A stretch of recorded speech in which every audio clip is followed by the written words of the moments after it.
Welcome to Business Mastery with Dawn Kennedy, your quick under 45-minute dose of expert insights and strategies to make a positive impact on your business and life.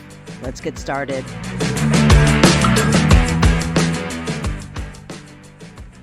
Hello, and welcome to this episode of the Business Mastery Podcast. So we cover a lot of topics on here about business mechanics. We also like to cover topics on protecting your business, but then also protecting your personal finances and your life and making investments in things because your vehicle should be a way to generate, generational wealth. So I have Anne on here to talk about short-term rentals and how they can be a great investment opportunity and another line of revenue for you and your company. So thank you, Anne, for joining me today. Yes, thank you so much for having me. I'm excited to be here. All right, can you tell everyone who you are and who you serve? Yes, so I'm a CPA. My name is Anne Gannon. I have been practicing for 20 years, and I started my company, the Largo Group. We really specialize in dealing with business owners, really providing everything from accounting to tax and then tax strategy services. And my passion really is for educating business owners to really better understand the choices that they make and make sure that they're set up not just for the short term, but also for the long term. So over the last 5 years, especially during COVID, we've really gotten into also assisting some of the people who are investing in the short-term rental space. And what has been fascinating is just seeing how these two sort of go together, right? You have a lot of business owners who do entrepreneurs who then, invest in a short-term rental, which, a lot of times it's treated as a business and you run it as a business, especially as you grow your portfolio. And so our job really has just been to step in and help educate people, right? I'm not saying it's for everybody. There's risk reward in anything that you do. But I would definitely say, it has had benefits for, many of our clients. And it's been a way for them to, look long term in real estate and, kind of have that bigger picture rather than just the day to day. But, so our role really has just been for both short-term rental investors and business owners to just sort of step in, make sure we have budgets, make sure we have a plan, make sure we're looking long term, not just short term, because I think in anything, especially when it's new, there's a lot of misinformation. So my job really has sort of been to be that, like calming force to say, yes, the person on YouTube might be telling you that you're going to make six figures with your. We may not, but it also could be a good long-term investment either way. So we're not saying that person's wrong, but let's also have realistic expectations and make sure that we understand that this is you're signing a 30-year mortgage most of the time, right? So we want to make sure this is a 30-year plan, not just like a 12-month plan. And then we're, in over our head and we're done. So that's really sort of been, my goal. And I think a lot of it has been to sort of bring some of that old school tax strategy, financial planning strategy to a world of YouTube talking heads that are saying crazy things. So Right. Yeah, I understand that. Yeah, we definitely want to talk about, again, that business owners generally do kind of the risk reward or the cost benefit analysis that maybe a lot of consumers don't. But before we dive in too far, I want to talk about the difference between purchasing a property that is a short-term rental. So the investment is intended to be a short-term rental. And then kind of what people are seeing out about the platforms that people rent houses from because they're separate. I mean, there are a lot of people that have short-term rentals that do not list on VRBO or on Airbnb and some of those. And I think that there's been a lot of kind of negativity around some of those platforms. And so let's start there and let's just first delineate what you're actually investing in and then, how it kind of viewed in the market, but it doesn't have to be that way. Right. And I would say, my stance, especially with all the clients that we work with, is again, less about the short term cash flow, like crazy win, and more about, in an ideal world, the short term rentals are able to generate potentially more revenue than a long term rental, right? Because you're renting it shorter periods of time, you're able to get higher nightly rates. So, if structured correctly and, buying the right property, in theory, one of the first benefits of short-term rental is your revenue could be higher than a long-term rental. Just it is what it is, right? So with that said, one of the first risk benefit analysis that anyone should do because you're, investing significant dollars is the idea that unlike a long-term renter where you're going to find the tenant and you're signing a 12-month lease and you're sort of like getting to know them and it's a long-term thing and then your property 5 years, this is very much dependent in a lot of cases on these tech companies that have come in and, they're doing the advertising, they're doing the marketing, you're paying, your share to them.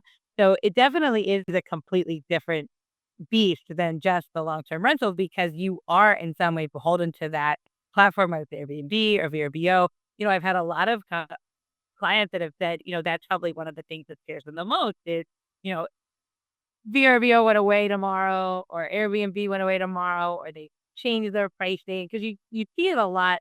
And I guess to me, this is where this is sort of like we've seen this before because on the restaurant side, they really dealt with that in the last 5 years with now I'm beholden to Uber and DoorDash and they're in control and they decide the pricing structure. So it's very similar to what the short-term rental people are facing. And, you know, I think that's just one of those risks where we have to be aware. Now, there are cases, and a lot of people have tried to do more direct booking. Like you said, like go super local. A lot of realtors have gotten in that space to set up their own platforms to like, especially if you're in a case, say like, Jersey Shore, right? Or, somewhere where there's people who come every year. There definitely have been more people trying to be more strategic. We've had some clients even set up like their own website for the property to do their own advertising on social media. So depending on where you are, that definitely can be a way to get around it. But it's definitely one of the first things to consider because that is definitely more of a risk. And I think what I try to tell people when they're looking at the investment is, you in an ideal world, you want to find a property that it's great if it's a short term. It's great if you can get those dollars when you can get them, but it still should make sense. If it, for some reason you had to go long term with it, you didn't like the short term world, or you didn't, you still wanna make sure those dollars make sense in a traditional rental, because then you're completely covered, right? Then you're winning if you wanna win, but if you find it too much, now you're not in a position where you have to sell because the dollars don't make sense. It turned into a longer term rental. Gotcha. Okay, so let's talk about locations of these kinds of things, as you were saying, because that I think is another hesitation people have. It's like, well, I don't think there's anything where I live in my town, right? So, where would we want to start doing some of that research? How far away would you recommend somebody have is it a 2-hour drive because you're not exactly in the hot spot, but you're close enough, right? So what are your thoughts on things like that? So I think first of all, you'd actually be surprised that if you take just like the true short term rental and forget the Airbnb side of it, there actually are a lot of opportunity for short-term rental in any town, especially since COVID because of, a lot of people relocating. Also, the hospitals with the traveling nurse program has become huge. So that actually is a market for people who are on temporary work assignments, which has really become a huge thing in healthcare. So regardless of where you are, that's something to at least like be curious about because it's really hard to find a very temporary rental outside of the Airbnb world. So, if you're looking at just, the huge hospital in your town, it may be worth just exploring because there are, dozens and there's not, more than dozens of, these nurses that come for very, very short periods of time, make a lot of money and then move on. So that actually is something that can be done completely outside of the Airbnb world.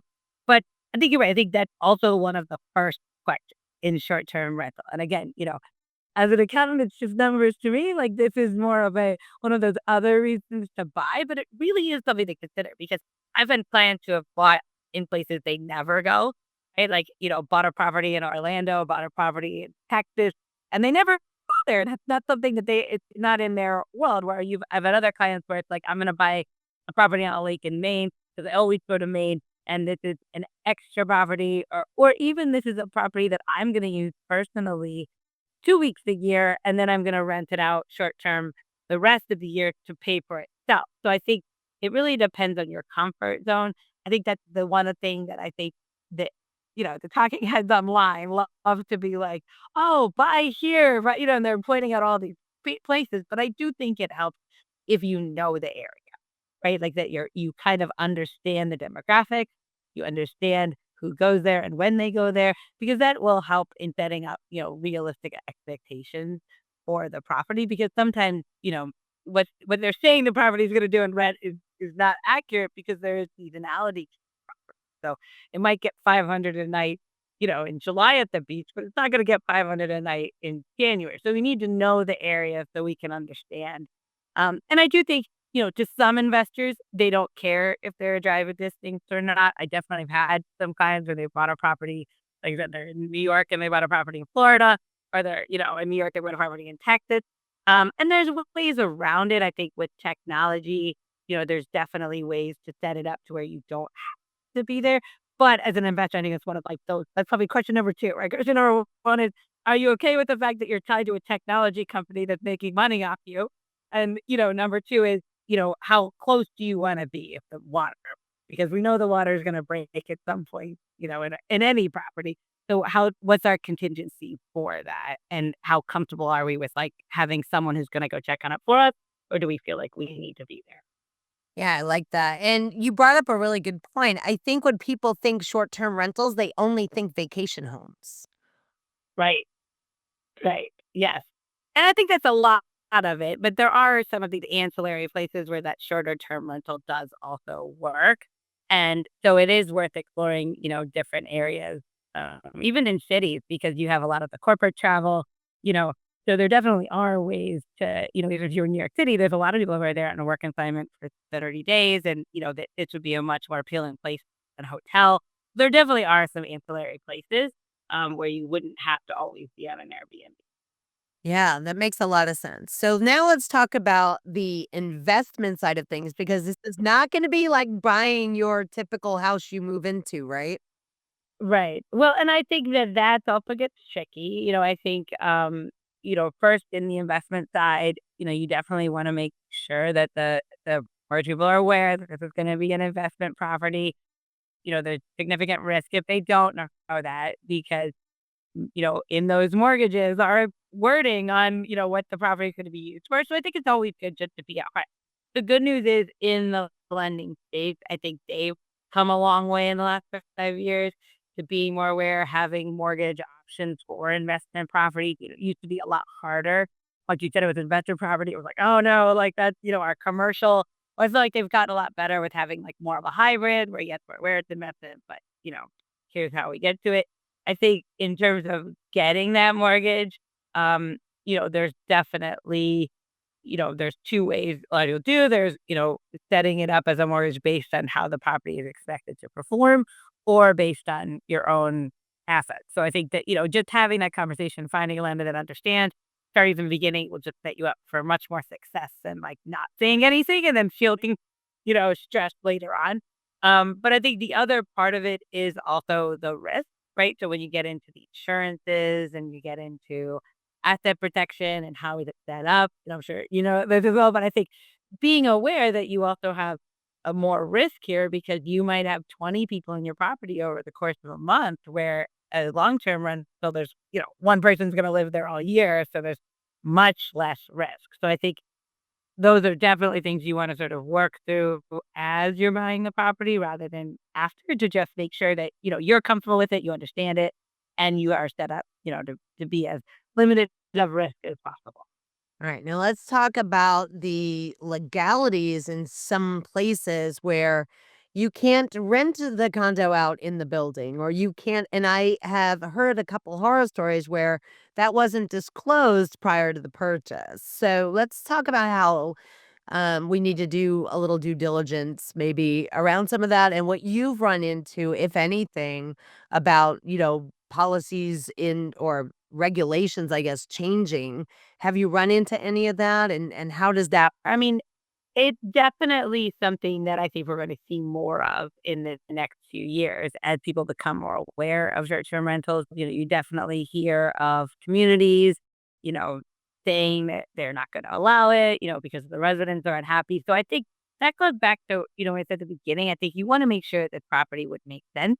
If Airbnb crashed and never came back online and we couldn't do short-term rental, like, does this investment make sense? Because that's definitely one of the risks that you really can't control. We've seen that a lot in our, a lot of our clients have invested in, the Pocono Mountain area, right? Like go to New York. In Pennsylvania, in fact, it's very like town driven. So you can have a town that changes the ordinance overnight. There's really, not much you can do, or a lot of times I've seen, especially in that region, you know, they have to get a permit. We're saying we're not giving any more permits. So the Glen already are there, are grandfathered in, but we're not giving any more. So it's definitely something that as an owner, it could happen. But I think again, having that contingency plan and making sure the investment would break even if we had to turn into a long term. And then, I think the other side of it is really finding a realtor that understands, because what I'm surprised about, I got there's like so many realtors out there, but I'm surprised that there are, I've run into quite a few where they said my realtor really didn't understand short-term rental. But I said I wanted to turn it into a rental, but they didn't understand, like you said, reading through the condo association or the homeowners association. So if as the investor, I think you definitely want to do your own due diligence. Could be something where you get an attorney involved, or just someone who's really gonna comb through all of the ordinances that this property would, have to abide by to really make sure. I've already do a few realtors who are actually very good at it, and they read, like, the county minutes or whoever's meeting, just make sure there isn't, discussions on the horizon where rules are about to change. So, I think as much as you can before you purchase, just doing that work to just see, like, what's the risk? Is this something that people are not happy with, or is this something that everyone's okay with? On the flip side, I think, the short-term rental community is, I mean, they're hot motors, right? Like, it amazes me at, like, how fast they move. I think what you see as an answer to that is a lot more communities that are built for short-term rentals. So a lot of what we're seeing in these more, like, populated areas, say, like in Orlando, or even in, like, the, Branson, Missouri area, we've seen this, even out west, where communities are just built for short-term rental investors. So people could come in, they buy the property, it's completely allowed, it's set up for them, no problem. If the community even provide services. So I think what I see as like the wave of the future is like getting them out of like the neighborhood and just into like their own communities, which everybody would be happy. Right, right. And just to define, short-term rental is 30 days and under, or so if somebody needs 90 days, let's say they are being assigned somewhere, like a nurse might have a 16-week contract. Is that still considered short-term? So the property needs to be average of less than 30 days. So it's like average length of. So if you had, a lot of times, especially like the beach properties, you could do like a 90-day in the winter because nobody's gonna be there, but, we're weekly in the summer. So I think that's where a lot of times that's more for like an out of season. But yeah, and, in terms of the short-term rental, a lot of times that's where those other ancillary things can come into play of like filling the gaps of places where we're not renting. All right, great. So now let's talk about, from your accounting perspective, how this is beneficial, and how building a portfolio can have some great tax advantages. Yeah, so and I think this is again one of the things to consider before you invest, because a lot of times again the talking heads online will make you say, "Oh, this is like a no brainer. Just gonna go buy a short-term rental. I'm gonna write it off and get for income. And it's just gonna be like sound money." But the IRS by design views this as a business. It's use it if structured a certain way with the 4 criteria, which I'm happy to send. I have a one pager on it. Structured a certain way, it's really viewed as a business. But it's viewed as a business because it is going to take a significant amount of your time, right? It's not the set it and forget it rental of someone re-signs once a year, they got the check in the mail, like the mailbox money of rentals. I mean, this is actively involved. You have people checking into your property every few days. You're making sure they can find the key. You're making sure that they need anything. If the pipe breaks in the middle of the night, they're calling you, right? Like there's a lot of work here, but from a tax standpoint, because it's treated as structured as a business, it now is considered, it can be put in the bucket of ordinary income. So if you have income from other sources and you were, the real strategy is that you buy a property this year and you're able to take, bonus depreciation on the construction or, improvements that you did to the property, because there are actually a lot of improvements that usually need to be done to set them up as short-term rentals. But the key would be that, loss or that deduction could be applied to your other ordinary income, where in most cases, a long-term rental is considered passive. So once you get to a certain income level, you usually lose any loss that it would generate. So it may be able to shelter some, revenue it brings in because it has depreciation. But if it generates a loss, that loss is usually disallowed or, carried forward to a future year where you might have another loss on that property. On the short-term rental, when it comes to structured business, it can go against any other income. So if you are a higher wage earner, that really makes it appealing because now you can offset some of that income that you earned from the higher wage against, the depreciation on the building. So if done correctly, definitely a tax benefit. However, I think it's very clear to have very realistic expectations because if you're someone who is a high wage earner, you're working 60 hours a week in your day job, someone to be texting you at 2 in the afternoon, it's offensive. Like, you know how to answer that, and it's a lot. It's a lot of day-to-day, maintenance on the property, making sure it's going well. The software helps with that, but it really is active management of this property. So if you are a New Yorker who bought in Florida, are there short-term rental property management companies that you would work with because you can't be on the ground? So I think a lot of times what you see, and that's where I could then look for criteria to share with your audience. There's definitely a fine line. If you're not actively managing property manager, then you could be at risk of losing that deduction. So a lot of times what we see is real estate investors have their own sort of team, right? Like they have a maintenance guy, they have a pool guy, they have a cleaning person. They set up their team and then, through technology, they're able to just make sure that, okay, they have contingency plans. Spike break, this maintenance guy's on call. I'm paying him some sort of a retainer. He's not gonna go fix it. He's gonna send me what I need to do. So there's definitely contingency plans, but I think the key is if you're not that 2 hours away, that you really wanna make sure that you find that good team that can, be there for you and there's a plan. Because that's really you gotta think these people, their other alternative if they rent your property was a hotel. So they expect very quick response. They expect good service. They expect it to be your priority. So you want to make sure that if you're not able to be there, that you have those boots on the ground that, that really make it a priority. Yeah, that's good. My other question then is like you said, it's like, hey, we're going anyway. We could either get a house or a condo or a townhome, or we could go to a hotel. So, the benefits of going to a short-term rental for the end consumer. I think I see on VRBO where they're like, you get separate bedrooms, you have, an eating area, those kinds of things. What are your thoughts on that about kind of the consumer behavior? Again, we've been seeing some Reddit threads and things about cleaning fees and, Airbnbs and stuff like that. And I think sometimes consumers can be very unreasonable. And I think sometimes property managers could be a little unreasonable. So, where do we, look at this as we're doing the cost benefit? Is there data out there that talks about, a particular reason people would choose a house? Is there a certain, again, other than like we were talking about the corporate and the nurses, right? So if it's strictly vacation, what are your kind of what are your thoughts on why they would choose a short-term rental rather than a hotel from your perspective? Yeah, and I think it's a really good question. I think that's where, remembering this is a relatively new industry and it has shifted back from the days of COVID. I think that's even where, if you're looking to enter a property and someone's telling you it's going to bring in 70 grand a year, we really want to make sure that that number isn't an average taking in 20 and 21 because those were definitely different years. Those people, people didn't wanna go to a hotel. They wanted to be isolated. They wanted to feel safe, right? And that's where sort of this came to be such a powerful industry was during that time. And I think since then, hotels are big business. They're gonna fight back. I mean, you see advertisements of like Marriott having houses.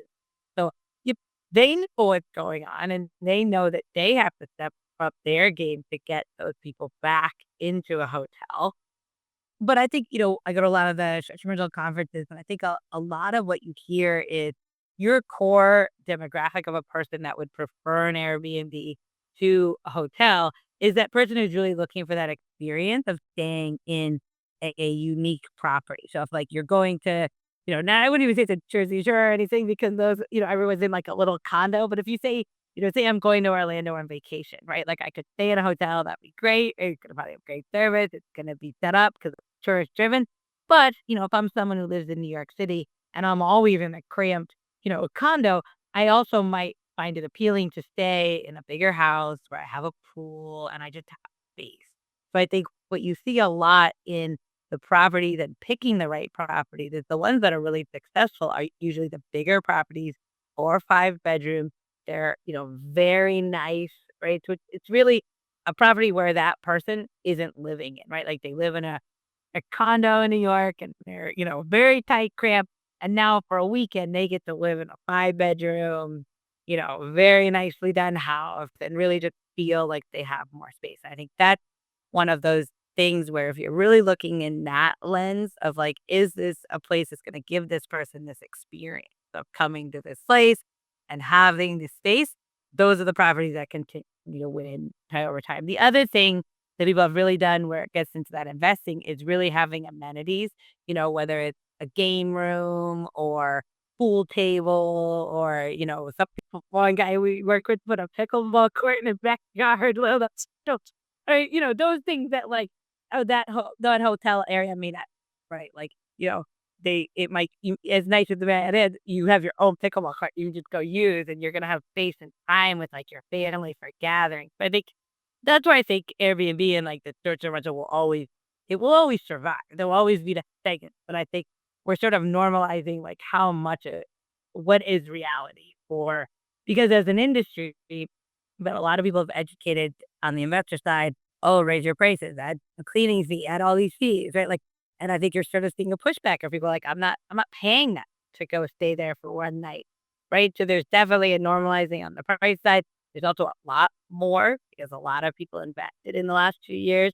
And so if you look at, number of Airbnbs in Orlando or number of Airbnbs in Texas on the coast, like the number is exponentially bigger than it was 3 or 4 years ago. So there definitely is going to be a normalizing, but I think there will always be some level of demand for that consumer that we were talking.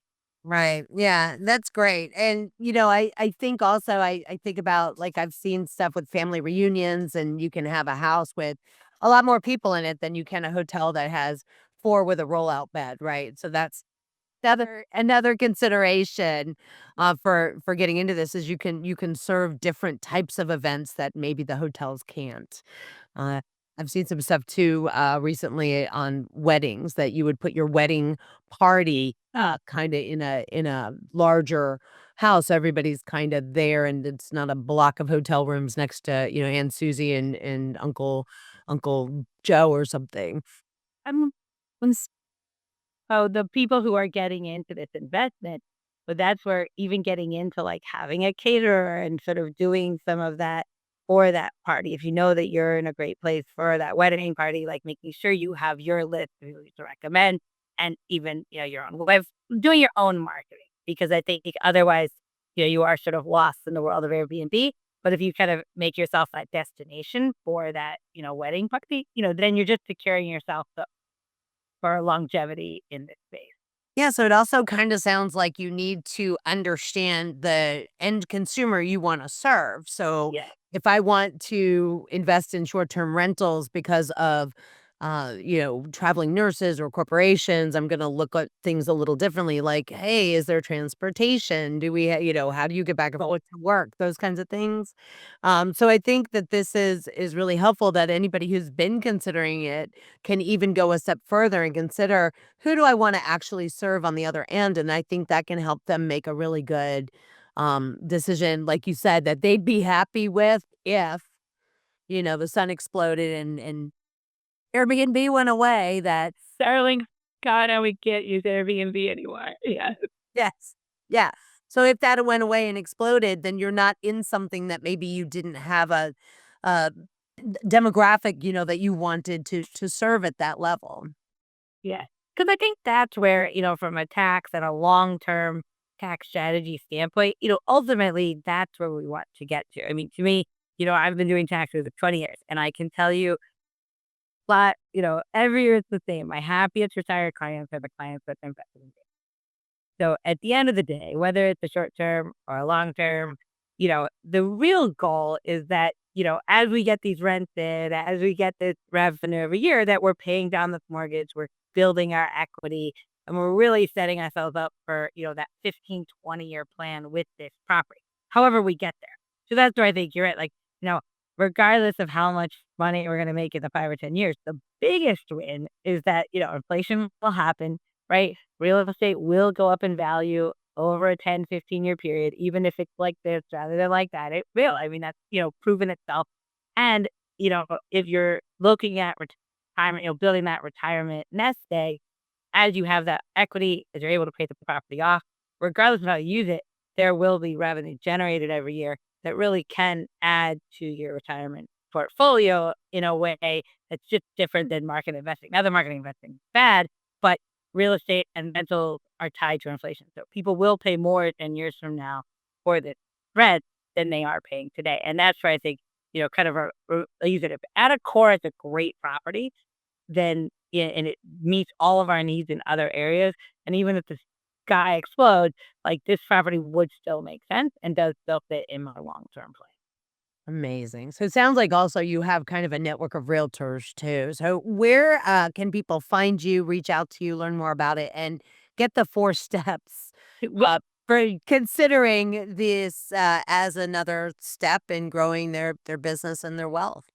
yeah, so check out our website, thelargergroup.com. I will definitely share those with you so we have them, as a follow-up.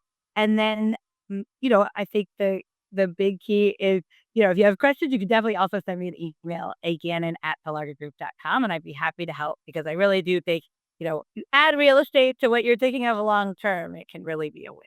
Yeah, I love that. Is there anywhere on social people can stalk you? Yeah, so our, the Larger Group is on Instagram and Facebook. Instagram and Facebook. All right, perfect. So we're going to put all those links down inside the show notes. And if this is something that you've been thinking about for a while, now you've got like the real deal about how to start weighing your options, and Anne will hook you up with probably whatever you need as far as finding a realtor in your area or going over locations and, maybe even looking at the numbers. So thank you. Thank you so much for joining me here today and giving us such great, honest insight into this, line of business that people are using. It sounds like collaterally. What percentage of the people that you've worked with, I guess, last question, are doing this as more of a full time job versus the ones that are doing this, sort of like you said, this long term strategy for, they have another business or another job.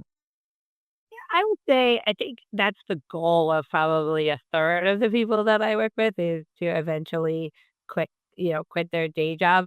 I think, you know, most of the, I would say, 2/3 that are really looking at it for something that will be a long term, and 1/3 is probably looking to make All it right. a full time.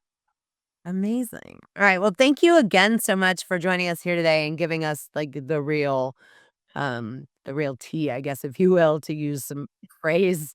So I appreciate your time. Thank you so much. It was great. All right. We'll talk to y'all next time. Yeah, it was fun. We'll talk to y'all next time on the next episode of the Business Mastery Podcast. Take care.